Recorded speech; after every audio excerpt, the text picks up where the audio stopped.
Motivation দিতে গিয়ে অনেকেই বলেন, দিনরাত তো সবার জন্য 24 ঘন্টা, ও পারলে নিশ্চয়ই তুমিও পারবে।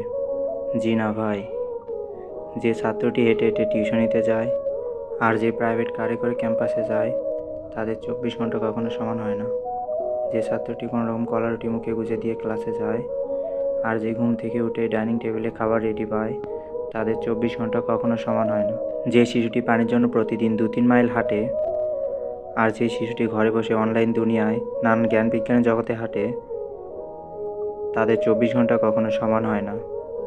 অসম্ভব মেধাবী হওয়ার পরেও জীবন চালানোর প্রয়োজনে যাকে খেয়া নৌকার মাঝি হতে হয়, আর যে আনন্দের জন্য খেয়া নৌকায় চন্দ্রিমা রাত উদযাপন করে, তাদের 24 ঘন্টা কখনো সমান হয় না। ডিসকাভারিতে একটা ভিডিও দেখেছিলাম, একটা ফিশ ট্যাঙ্কে একটা শার্কের যেখানে বড়জোর 8 ইঞ্চি গ্রোথ হয়, সেখানে সমুদ্রে একটা শার্কের গ্রোথ হয় 8 ফুট। এখানে শার্কের দোষ নেই, দোষ হলো পানির ট্যাঙ্কের, শার্কের বেড়ে ওঠা পরিবেশের।